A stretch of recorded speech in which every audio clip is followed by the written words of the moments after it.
Okay guys, welcome back to my YouTube channel, and today I want to interpret you about my midterm project, interpreting midterm project. The project is interpret two videos. So let's start it for the first video. The title is What You Didn't Know About Language Barriers. But before that, I want to introduce myself. My name is Mitiwan Skundimang, and I'm from University Binasarana Informatika, and I'm majoring in English Literature, and my student ID is 33220135. Okay, let's start interpret it.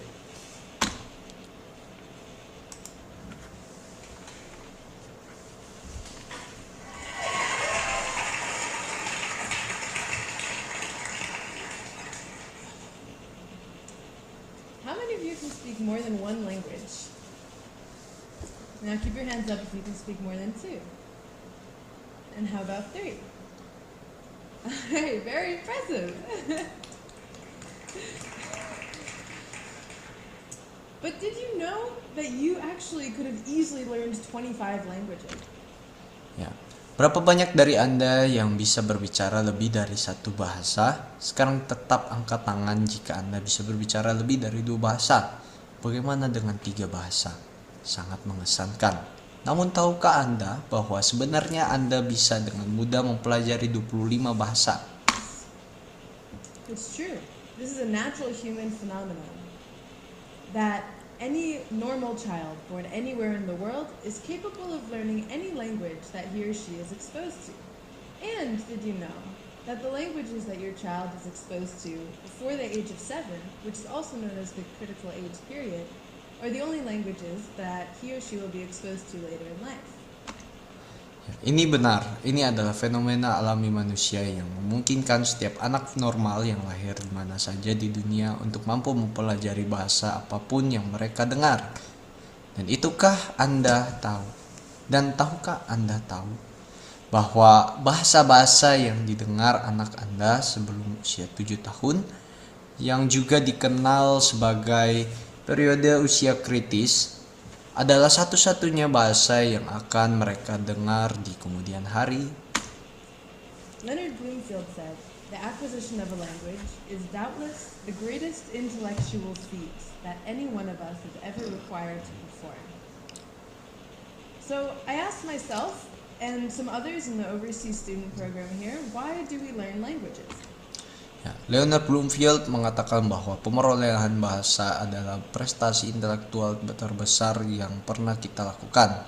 Jadi, saya bertanya pada diri saya sendiri dan beberapa orang lain dalam program mahasiswa luar negeri di sini, mengapa kita mempelajari bahasa? At first, we all learn language because we have to. As humans, we're designed to learn language just like we're designed to walk. There's simply no preventing it. But then there's some of us who actually do it for fun. We go through the struggle, we put in the effort, feeling wrong all the time. But we love it because the rewards are so great. Awalnya kita semua mempelajari bahasa karena kita harus. Sebagai manusia, kita dirancang untuk mempelajari bahasa. Seperti halnya kita dirancang untuk berjalan. Tidak ada yang bisa mencegahnya. Namun, ada beberapa dari kita yang melakukannya untuk kesenangan. Kita melalui perjuangan, kita berusaha keras, merasa salah sepanjang waktu, tetapi kita menyukainya karena hadiahnya sangat besar. It's awesome to speak another language, to carry it with you everywhere you go, to travel and communicate with people in their native language makes conversation so much more personal, and you actually get to enjoy more out of life because it gives you the opportunity to understand more music and movies and games from around the world. Sungguh luar biasa bisa berbicara bahasa lain, membawanya kemanapun Anda pergi, berpergian, dan berkomunikasi dengan orang-orang dalam bahasa asli mereka. Membuat percakapan menjadi lebih pribadi, dan Anda benar-benar bisa menikmati lebih banyak hal dalam hidup. Karena itu memberi Anda kesempatan untuk memahami lebih banyak musik, film, dan permainan dari seluruh dunia. So I want to ask you another question. I want you all to think about this. If we started taking advantage of the amazing ability that children have to learn languages and the plethora of free language learning tools we have on our devices today, could we, by reducing language barriers, reduce other barriers in society? Which begs me to ask another question. What exactly are language barriers, and what do they do? Jadi saya ingin mengajukan pertanyaan lain kepada Anda, dan saya ingin Anda semua memikirkannya. Jika kita memulai memanfaatkan kemampuan luar biasa anak-anak untuk mempelajari bahasa, dan banyaknya alat pembelajaran bahasa gratis yang kita miliki di perangkat kita saat ini, dapatkah kita dengan mengurangi hambatan bahasa, mengurangi hambatan lain dalam masyarakat? Yang membawa saya pada pertanyaan lain, apa sebenarnya hambatan bahasa dan apa pengaruhnya? I know what some of you are thinking. You're at the dinner table, and you're between your mother, who's Russian, and your beautiful American girlfriend. And you're having a moment of realization that you've just hired yourself out as a translator. So you have to spend the whole evening hearing everything 3 times. And even though you thought that you could speak English and Russian perfectly, you're starting to feel confused and frustrated, and you're desperate for a couple minutes of alone time just to think in whatever language you choose to think in. But there's a lot more to language barriers that I want you to know. Saya tahu apa yang beberapa dari Anda pikirkan. Anda duduk di meja makan dan Anda berada di antara ibu Anda yang berbahasa Rusia dan pacar cantik Anda yang berbahasa Inggris, dan Anda menyadari bahwa Anda baru saja menjadi penerjemah. Jadi Anda harus menghabiskan seluruh malam mendengarkan segala sesuatu 3 kali. Dan meskipun Anda pikir Anda bisa berbicara bahasa Inggris dan Rusia dengan sempurna, Anda mulai merasa bingung dan frustasi, dan Anda sangat ingin memiliki beberapa menit untuk sendiri, hanya untuk berpikir dalam bahasa apapun yang Anda pilih.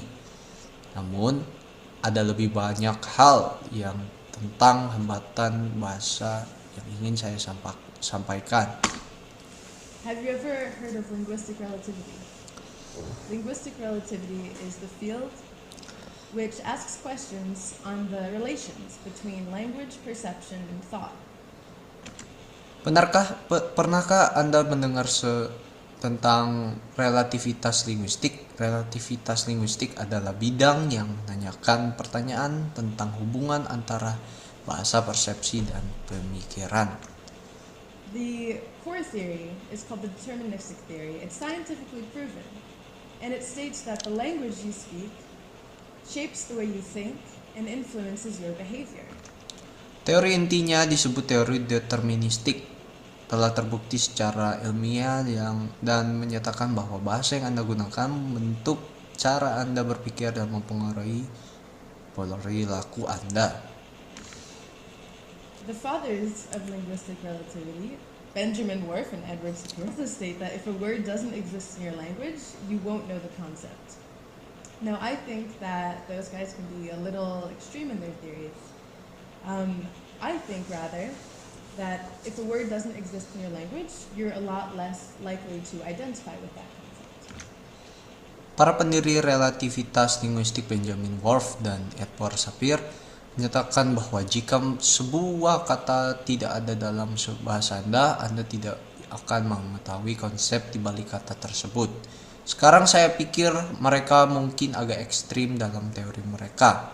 Saya lebih berpikir bahwa jika sebuah kata tidak ada dalam bahasa Anda jauh lebih kecil kemungkinannya untuk memahami konsep tersebut.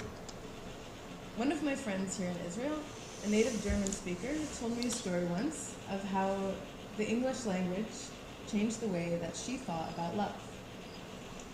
She told me she still remembers the first time she heard the term falling in love, and that she was shocked at the use of the language because she had never thought of being in love as something that happened suddenly and dramatically.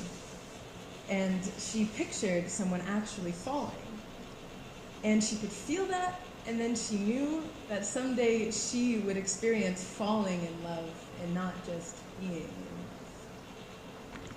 Ya, Salah satu teman saya di sini di Israel, penutur asli bahasa Jerman, pernah menceritakan kisah tentang bagaimana bahasa Inggris mengubah cara dia memandang cinta. Dia mengatakan bahwa dia masih ingat pertama kali mendengar istilah jatuh cinta, dan dia terkejut dengan penggunaan bahasa tersebut karena dia belum pernah memikirkan cinta sebagai sesuatu yang terjadi secara tiba-tiba dan dramatis, dan dia membayangkan seseorang benar-benar jatuh dan dia bisa merasakannya, dan kemudian dia tahu bahwa suatu hari nanti dia akan mengalami jatuh cinta dan bukan hanya berada dalam cinta.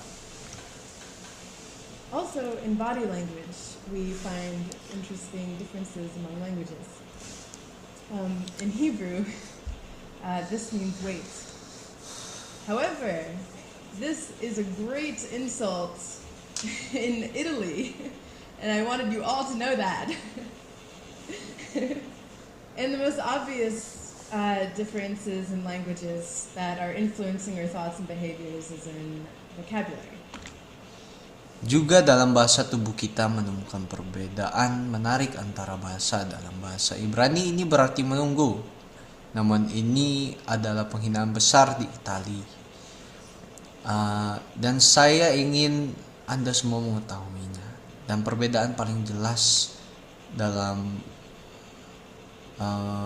bahasa yang mempengaruhi pikiran dan perilaku kita adalah dalam kosakata.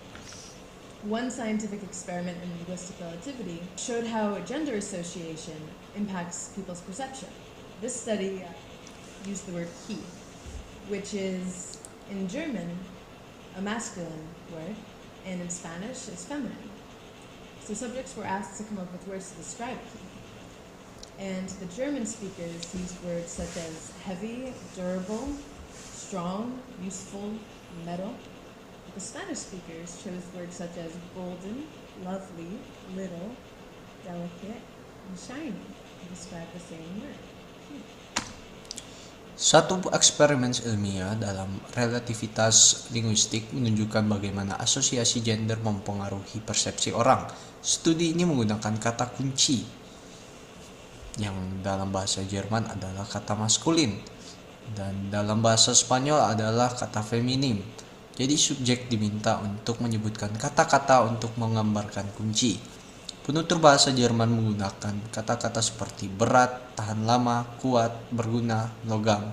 Tetapi penutur bahasa Spanyol memilih kata-kata seperti emas, indah, kecil, lembut, dan berkilau untuk menggambarkan kata yang sama, kunci. Another interesting difference we find among languages is in the perception of correctness. I read in a study by John Myhill at University of Haifa that correctness in present-day English and most European languages is based on prestige. So the development of these languages has actually followed the trends of its most elite speakers. But other languages perceive correctness in a much different way. Languages such as Arabic and Hebrew and Icelandic are based on textual references. So, if a word appears in a text, in Arabic, which is based on the Quran, and Hebrew is based on the Torah and Mishnah, if a word or grammar appears in these texts, it's correct, and if it doesn't, it's not correct. For these languages, there's no connection between correction and prestige. Perbedaan menarik lainnya yang kita temukan antar bahasa adalah dalam persepsi tentang kebenaran. Saya membaca dalam studi oleh John Myhill di Universitas Haifa bahwa kebenaran dalam bahasa Inggris modern dan sebagian besar bahasa Eropa berdasarkan pada prestis. Jadi perkembangan bahasa-bahasa ini sebenarnya mengikuti tren dari penutur elitnya. Namun bahasa lain memandang kebenaran dengan cara yang sangat berbeda. Bahasa seperti Arab, Ibrani, dan Islandia berdasarkan pada referensi tekstual. Jadi jika sebuah kata muncul dalam teks dalam bahasa Arab yang didasarkan pada Al-Quran dan Ibrani didasarkan pada Mishneh Torah, jika sebuah kata atau tata bahasa muncul dalam teks ini, itu benar, dan jika tidak, itu tidak benar. Untuk bahasa-bahasa ini, Tidak ada hubungan antara kebenaran dan prestis. And there are many, many words in languages that don't appear anywhere else, such as stam in Hebrew, which can be translated into English as just kidding, but not really. It's a unique word to let someone know that you're not being serious. And halomot paz is how you say sweet dreams in Hebrew, but it actually translates directly as golden dreams. And there's a word in German that I love called Fernweh, which dictionaries translate it as itchy feet. And it's the opposite of homesick. It describes the feeling that you need to travel. So when my German friend taught me this word, I thought, wow, how I wish that this word existed in my language. And I wondered that if we use such a word, how my experience of feeling like the only one in my family with a strong desire to see the world may have been different. So a few weeks ago, after Dan ada banyak kata dalam bahasa yang tidak muncul di tempat lain seperti stem dalam bahasa Ibrani yang dapat diterjemahkan ke dalam bahasa Inggris sebagai hanya bercanda, tetapi tidak benar-benar itu adalah kata unik untuk memberitahu seseorang bahwa Anda tidak serius. Dan kalimat pas adalah cara Anda mengatakan mimpi indah dalam bahasa Ibrani, tetapi sebenarnya diterjemahkan langsung sebagai mimpi emas. Dan ada sebuah kata dalam bahasa Jerman yang saya sukai yang disebut Fernweh, yang diterjemahkan dalam kamus sebagai katal kaki, dan itu adalah kebalikan dari rindu rumah. Itu menggambarkan perasaan bahwa Anda perlu bepergian. Jadi ketika teman Jerman saya mengajarkan saya kata ini, saya berpikir, wow, betapa saya berharap kata ini ada dalam bahasa saya. Dan saya bertanya-tanya bahwa jika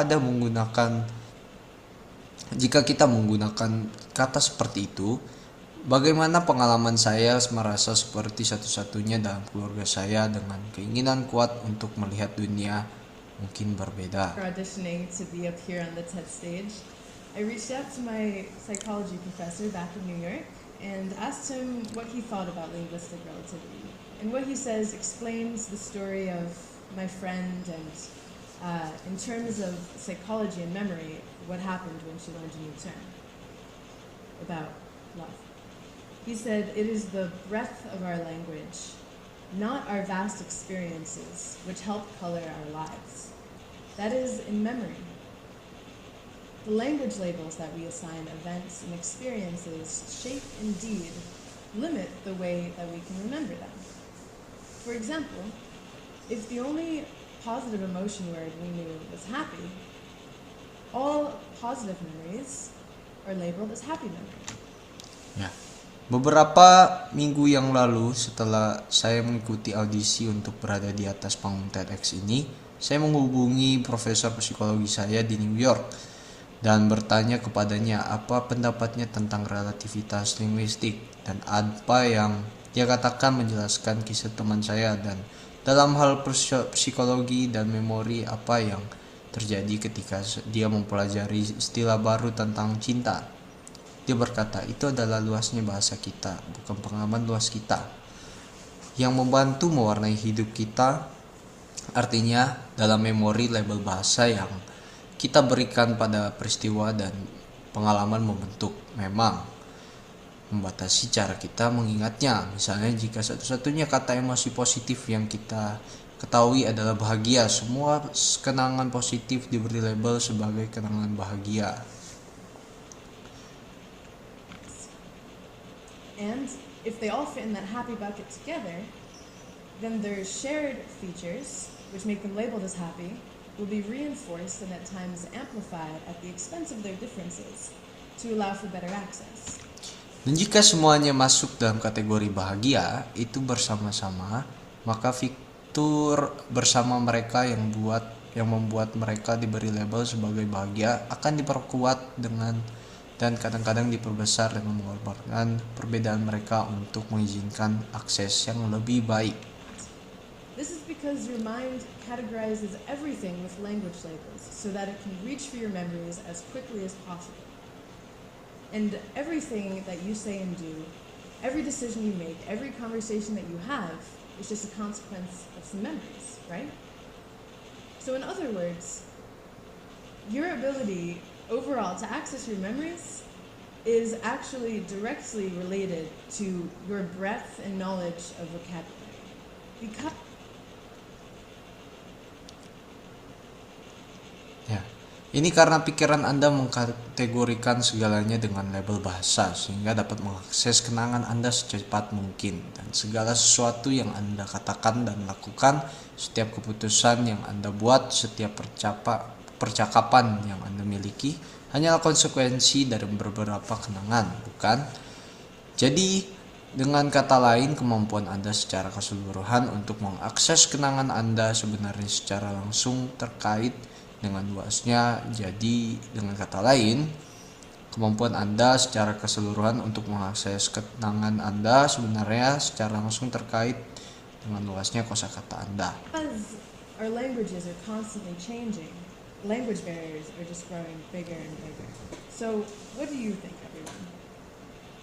If we started taking advantage of children's amazing ability to learn languages and the plethora of free tools that we have to learn languages today, could we, by reducing language barriers, reduce other barriers in society? The answer to me is crystal clear. By emphasizing foreign language study in your community, you're seizing an opportunity to reverse the creation of gaps in the way that we think and behave. There are so many issues in society today that are thought-based, like racism and hate crimes and bullying. So by increasing the knowledge of language, we can overcome these differences. Also by having more multilingual programs for children, of course, because it's that critical age period before age 7. Dan jika Anda berpikir, ya saya berbicara dua bahasa, saya punya dua kosakata, bukan itu maksudnya. Anda hanya bisa mengakses pengalaman dalam bahasa di mana pengalaman itu dilabeli. Jadi, jika Anda mempelajari sesuatu dalam bahasa Prancis, Anda mungkin mengingatnya dalam bahasa Prancis daripada dalam bahasa Inggris, dan sebaliknya. Saya sendiri mengalami hal ini. Saya tinggal di Amerika dan belajar di sekolah. Saya mengalami banyak kesulitan dengan angka, terutama matematika. Saya belajar semua itu dalam bahasa Inggris. Tapi ketika saya pindah ke Israel dan belajar matematika dalam bahasa Ibrani, saya benar-benar bisa memahaminya. Itu bukan karena saya menjadi lebih pintar, itu karena saya membuat ulang pengalaman saya dengan label baru. Dan saya tahu itu terdengar seperti mimpi. Kita bisa belajar lebih banyak bahasa, kita bisa mengakses lebih banyak memori, kita bisa berpikir dengan lebih luas, kita bisa mengurangi kesalahpahaman, kita bisa memahami satu sama lain. Tetapi jika ini semua begitu bagus, mengapa kita tidak melakukannya? Saya percaya bahwa banyak orang tidak menyadari betapa mudahnya mempelajari bahasa hari ini. Kita hidup di dunia di mana kita bisa mengakses alat pembelajaran bahasa secara gratis dan cepat di internet dengan aplikasi seperti Duolingo, dengan situs web seperti Memrise dan Anki, dan dengan koneksi sosial media seperti Tandem dan HelloTalk. Kita dapat berbicara dengan penutur asli dan membangun kosakata tanpa menghabiskan uang. Bayangkan jika anak-anak belajar dari usia dini bahwa mempelajari bahasa itu menyenangkan, alami dan berguna, dan bahwa mereka tidak harus menunggu hingga sekolah menengah untuk memulai. Bayangkan jika kita mengintegrasikan pembelajaran bahasa ke dalam kehidupan sehari-hari, mungkin permainan video mereka memiliki opsi bahasa tambahan, film yang mereka tonton memiliki subtitle dua bahasa, atau guru TK membacakan cerita dalam 2 atau 3 bahasa yang berbeda. Jika kita memulai sejak usia dini dan menghapus tekanan akademik dari proses pembelajaran, kita akan membesarkan generasi baru yang berpikir lebih dalam, memahami lebih luas, dan yang dapat mengatasi perbedaan sosial dan budaya dengan cara yang bahkan kita belum bayangkan. Karena itulah saya berdiri di sini Dan karena itulah saya berharap semua dari Anda mendengarkan ini akan mempertimbangkan kembali hubungan Anda dengan bahasa. where we have this opportunity. So one such program exists in Jaffa called the Orchard of Abraham's Children. It was founded by a Palestinian man and a Jewish woman who were married. And they've established 3 kindergartens that teach in both Arabic and Hebrew and celebrate both cultures' holidays. So programs like this one are using bilingual education to promote peace and coexistence in a humanitarian, non-political way. And it's so effective because our language is a huge part of our identity. Being born to Reformed Jewish parents gave me really early exposure to the Hebrew language. And if it wasn't for that early exposure, I'm sure I wouldn't be here in Israel studying linguistics or giving this talk to you about the power of being able to identify with more than one language. Now I want to leave you with this quote by Helen Keller, who was an American author. Ya.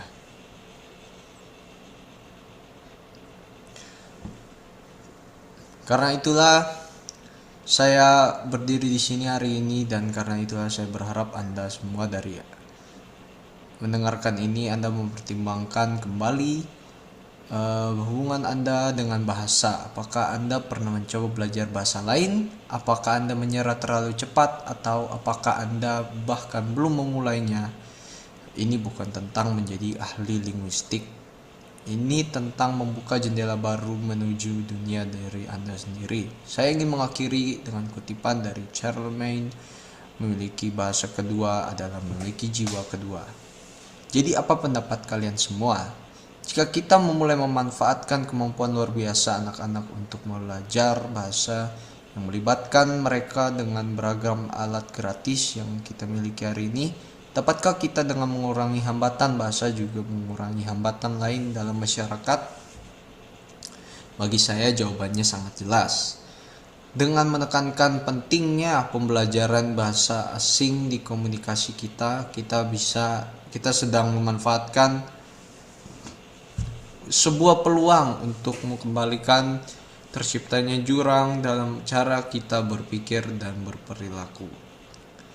Ada begitu banyak masalah dalam masyarakat saat ini yang berakar dari pola pikir seperti rasisme, kejahatan, kebencian, dan perundungan. Dengan meningkatkan pengetahuan bahasa, kita dapat mengatasi perbedaan-perbedaan ini. Dan tentu saja dengan menyediakan lebih banyak program multibahasa bagi anak-anak, karena berkaitan dengan periode usia krusial sebelum usia 7 tahun ketika kita memiliki kesempatan terbaik.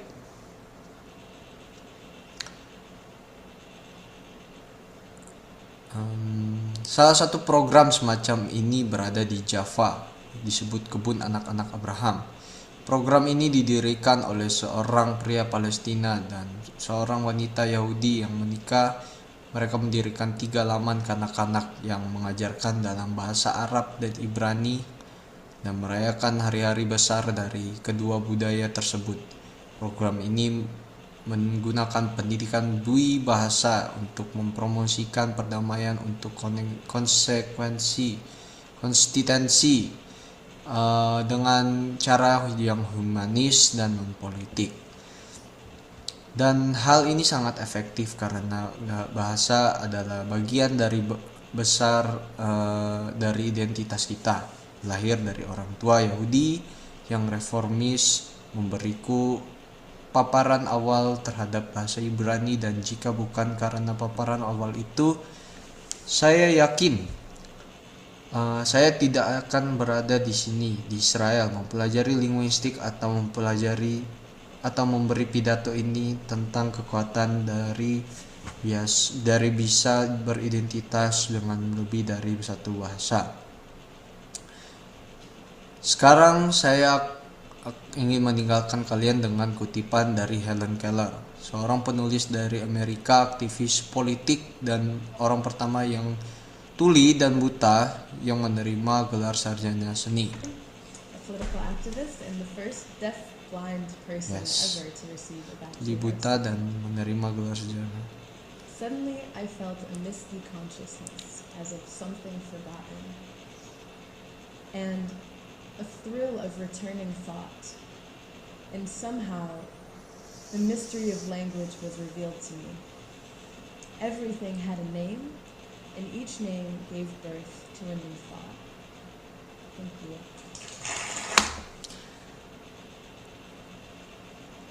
Tiba-tiba saya merasakan kesadaran samar, seakan ada sesuatu yang terlupakan, sebuah getaran dari pikiran yang kembali, dan entah bagaimana misteri bahasa terungkap bagi saya. Segala sesuatu memiliki nama, dan setiap nama melahirkan pikiran baru.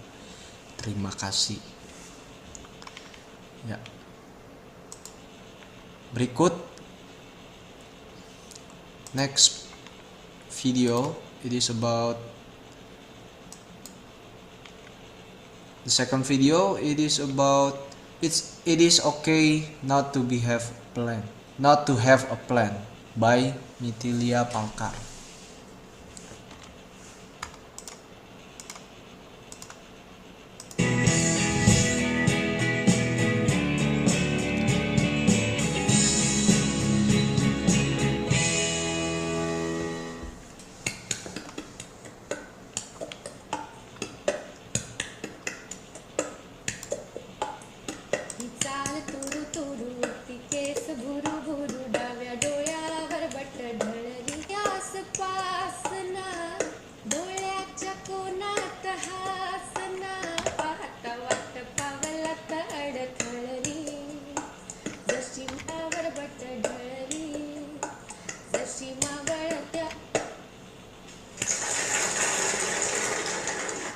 Some of you must have seen the video of this song online, and I'll tell you the story of how I made it.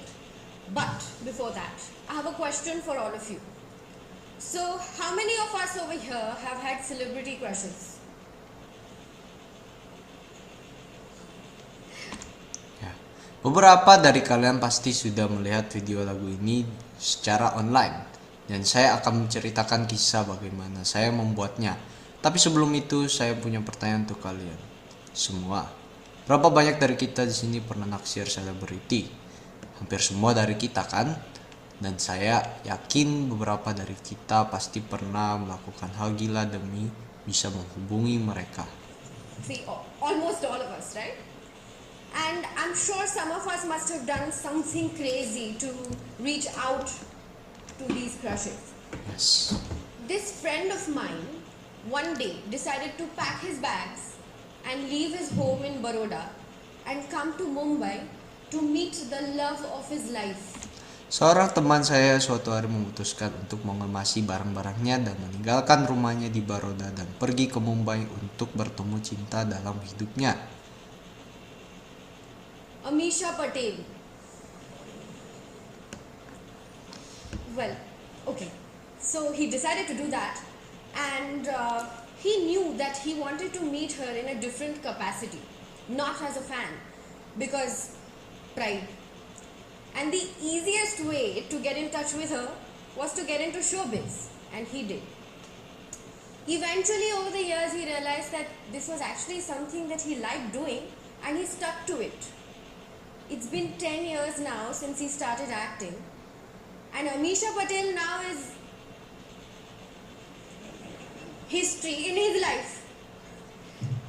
So, Seorang teman saya, yaitu Amisha Patel, jadi ya memutuskan untuk melakukan itu, dan dia tahu dia ingin bertemu dengannya dalam kapasitas yang berbeda, bukan sebagai penggemar, karena harga diri. Cara termudah untuk bisa terhubung dengannya adalah masuk ke dunia hiburan, dan dia melakukannya. Akhirnya setelah bertahun-tahun, dia menyadari bahwa ternyata dia memang menyukai bidang ini, dan dia terus menekuninya. Sekarang sudah 10 tahun sejak dia mulai berakting, dan Amisha Patel sekarang hanyalah bagian dari masa lalu dalam hidupnya. you know, like they say, life happens to you when you're busy planning other things. This is a classic example of that. Things don't always work according to plan. So let me tell you something. it's okay to not have one. I did not have a plan. I had a passion which I decided to pursue, and eventually everything fell into place. You know, when I was 5, my family used to encourage me to sing and dance in front of guests at family gatherings. And I used to be shy at first, maybe even awkward. But I gave in to their requests. I realized that I was enjoying being the entertainer. Seperti yang orang bilang, hidup terjadi ketika kita sibuk merencanakan hal lain. Ini contoh klasik dari itu. Segalanya tidak selalu berjalan sesuai rencana. Jadi saya ingin mengatakan, tidak apa-apa kalau tidak punya rencana. Saya sendiri tidak punya rencana. Saya punya hasrat yang saya putuskan untuk saya kejar. Dan akhirnya semuanya jatuh ke tempatnya. Saat saya berumur 5 tahun, keluarga saya biasa mendorong saya untuk bernyanyi dan menari di depan tamu saat acara keluarga. Awalnya saya pemalu bahkan canggung, tapi saya menuruti permintaan mereka. Saya sadar bahwa saya menikmati peran sebagai penghibur. But this is the same family that conditioned me to believe that's the mantra to live a successful, ideal life is you grow up, you graduate, and you find a decent job. This typical middle class Marathi family of mine, as expected, was not very thrilled about my acting aspirations. And actually, back then, maybe even I wasn't very convinced about it because I didn't have a role model to point out to and say, hey, if she can do it, I can too. Plus, Tapi ini adalah keluarga yang sama yang menanamkan dalam diri saya bahwa mantra hidup sukses yang ideal adalah kamu tumbuh dewasa, lulus kuliah, dan mendapatkan pekerjaan yang layak. Keluarga menengah khas Marathi saya, seperti yang bisa ditebak, tidak begitu senang dengan keinginan saya untuk berakting. Sebenarnya saat itu, mungkin saya sendiri juga belum terlalu yakin. Karena saya tidak punya panutan yang bisa saya tunjuk dan bilang, kalau dia bisa, aku juga bisa. I was comfortable with having a plan. You grow up, you graduate, and you find a decent job, remember? So, while pursuing mass media in my graduate school, I happened to volunteer at a theatre company and got to be a part of a youth theatre festival which I helped organize. Ya, lagi pula saya merasa nyaman dengan rencana hidup yang jelas. Kamu tumbuh dewasa, lulus kuliah, dan dapat pekerjaan yang layak. Ingat kan, saat kuliah jurusan media massa, saya kebetulan menjadi relawan di sebuah kelompok teater dan ikut dalam penyelenggaraan festival teater anak muda. I was happy because I got to be around the theatre world, and my family was happy because I was doing event management, which was real work. When I started working on this festival, that festival turned out to be a turning point in my life, because when I witnessed actors perform on stage, I realized that that's where I want to be. Saya senang karena saya bisa berada di dunia teater, dan keluarga saya pun senang karena saya menjalani manajemen acara yang menurut mereka adalah pekerjaan sungguhan. Saat saya mulai mengerjakan festival itu, ternyata festival itu menjadi titik balik dalam hidup saya karena saat saya menyaksikan para aktor tampil di atas panggung, saya menyadari bahwa di sanalah saya ingin berada. Saya sadar saya ingin menjadi pencerita. Realized I wanted to be the storyteller. Yes. I wanted to be the story, and I knew that if I did not pursue it, I was going to be extremely restless and unhappy. Saya sadar saya ingin menjadi pencerita. Saya ingin menjadi bagian dari cerita itu sendiri dan saya tahu jika saya tidak mengejarnya. So I gave in to my gut and I decided to convince my family. But it took some courage and a lot of cajoling for my family to finally give in. Hesitantly so, but they gave in. I thought it was not that bad a beginning. I had a bumpy start. Saya tahu jika saya tidak mengajarnya, saya akan sangat gelisah dan tidak bahagia jika saya menuruti kata hati saya dan memutuskan untuk meyakinkan keluarga saya. Tapi itu butuh keberanian dan banyak bujukan hingga akhirnya mereka menyerah. Meski dengan ragu, tapi mereka setuju. Saya pikir itu bukan awal yang buruk. That because I knew I wanted to be an actor, and that was that. I wasn't sure if I wanted to do films or if I wanted to be part of television commercials or daily soaps or if I wanted to stick to theatre. Awalnya saya cukup berliku karena saya tahu saya ingin jadi aktor dan hanya itu. Saya belum yakin apakah saya ingin bermain film atau ikut iklan TV sinetron atau tetap di dunia teater. So I decided that I'll figure it out as I go along. And I tried to do all the right things. Like I started looking for work, I started auditioning, made sure I was on the radar. You know, as Mumbaikars, we are trained to face rejection every single day. Jadi saya memutuskan akan mencari tahu sambil jalan dan saya mencoba lakukan hal-hal yang benar. Seperti mencari pekerjaan, mengikuti audisi, dan memastikan saya tetap terlihat. Kalian tahu, sebagai orang Mumbai, kita sudah terbiasa menghadapi penolakan setiap hari. Thanks to rickshawalas. Because no matter where you want to go, you will have to go through at least 3 rejections before some kind soul comes along. Little did I know that these rickshawalas were... Ya. Terima kasih kepada para pengemudi beca, karena kemanapun kamu ingin pergi, kamu pasti akan ditolak 3 kali dulu sebelum ada satu orang baik hati yang bersedia mengantar. preparing me for the rejections I will be facing in my life ahead. See, the thing with auditions is that no matter how good or bad you were at it, regardless of your performance, you should know that if an audition has to translate into an offer, that is not in your control. What is in your control is to give your best.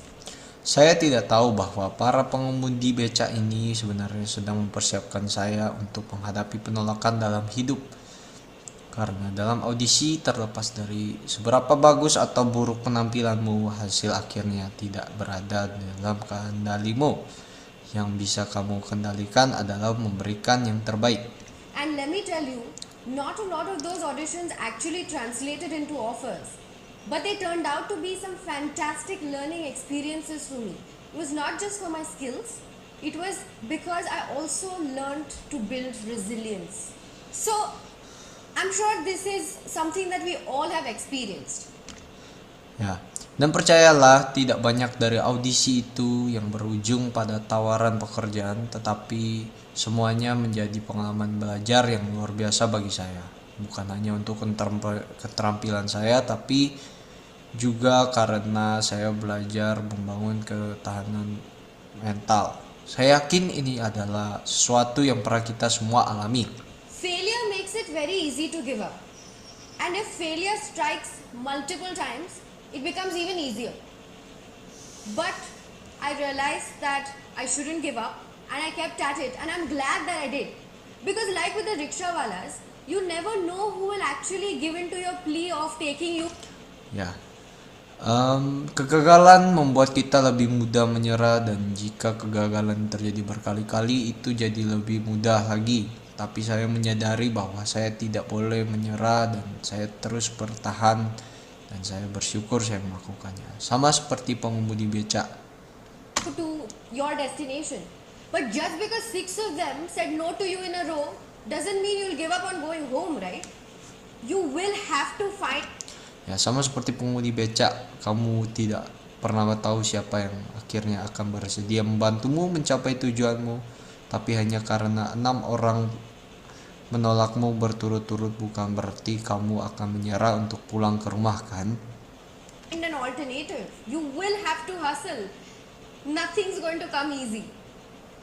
not having a plan actually turned out to be quite useful for me, because when I was in the middle of trying to figure out what to do, I chanced upon the internet.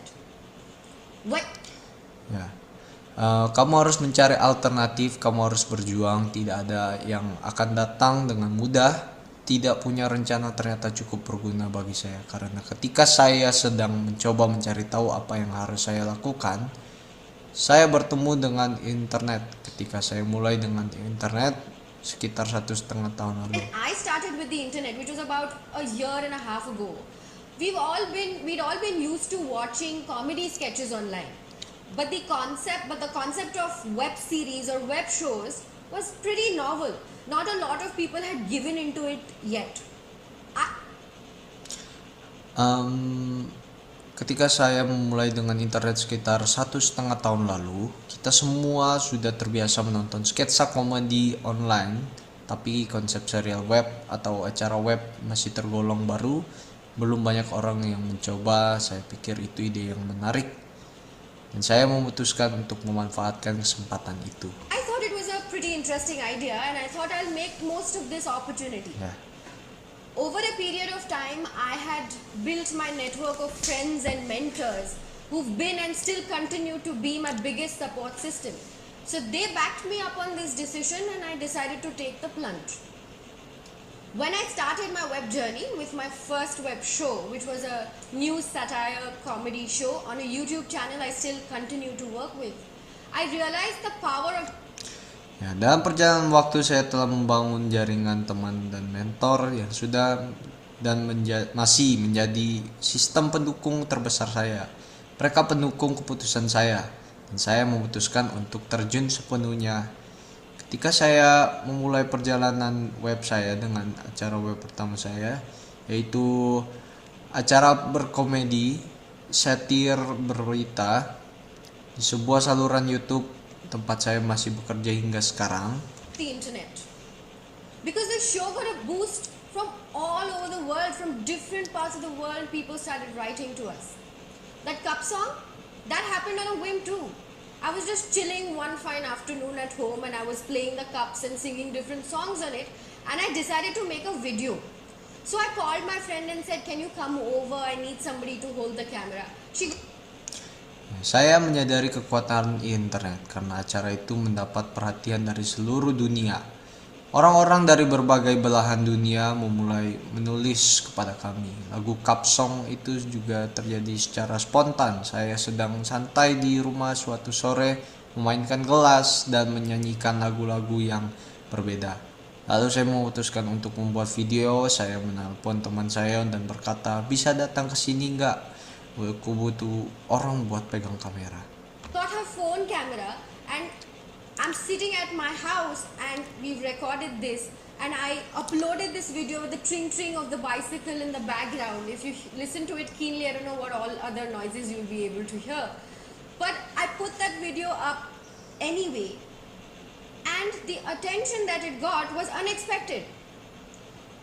This something that I did with Dia datang membawa kamera ponselnya dan saya duduk di rumah. Kami merekamnya, lalu saya unggah video itu dengan bunyi tring-tring sepeda di latar belakang. Kalau kalian dengarkan dengan saksama, saya nggak tahu suara apa lagi.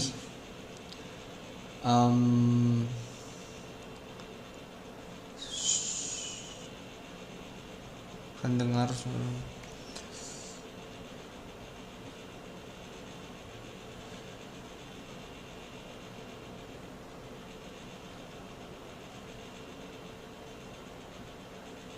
Ya, suara apa lagi yang bisa kalian dengar, tapi saya tetap unggah videonya, dan perhatian yang saya dapatkan sungguh di luar dugaan. without too much planning, just for fun, turned out to be a game changer for me. It opened so many more avenues for me, gave me so many new opportunities, that it makes me wonder what it would have been like had I spent time to think and plan how to make a perfect video. Ya, hal yang saya lakukan tanpa banyak perencanaan hanya untuk bersenang-senang ternyata jadi titik balik dalam hidup saya. Itu membuka begitu banyak jalan untuk saya. memberi saya begitu banyak kesempatan baru hingga saya berpikir, apa jadinya kalau saya malah menghabiskan waktu merancang bagaimana cara membuat video yang sempurna. You know, a lot of us are forced to make very important decisions very early in life, and we are not even sure what we want to do. I wasn't.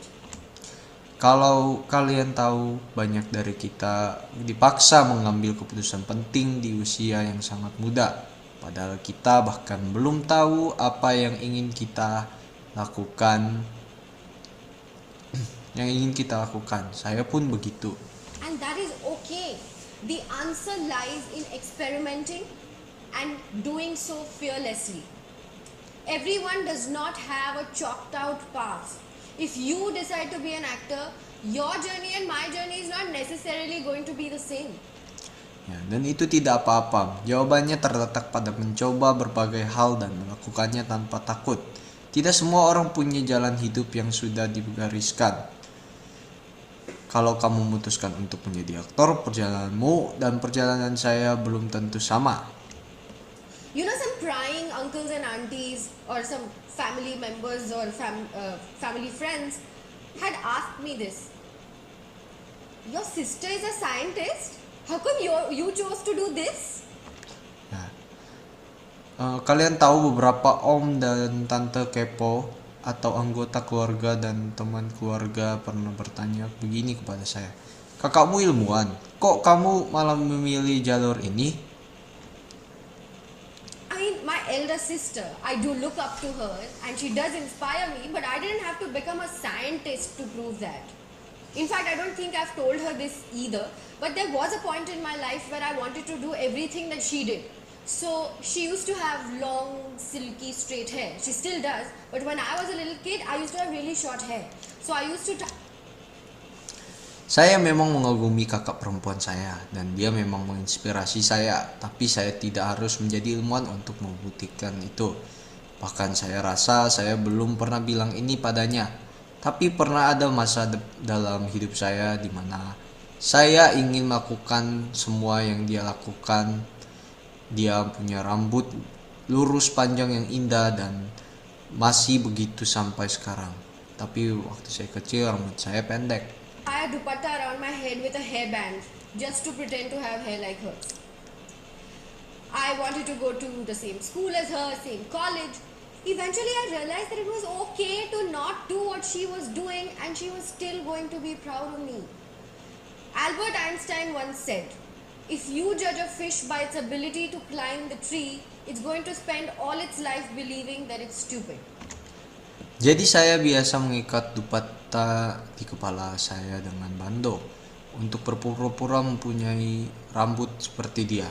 Saya ingin masuk sekolah yang sama dengannya, kuliah di tempat yang sama. Akhirnya saya menyadari bahwa tidak apa-apa untuk tidak mengikuti jejaknya dan dia tetap akan bangga pada saya. Albert Einstein pernah berkata, jika kamu menilai seekor ikan dari kemampuannya memanjat pohon, maka ia akan hidup seumur hidupnya dengan percaya bahwa ia bodoh.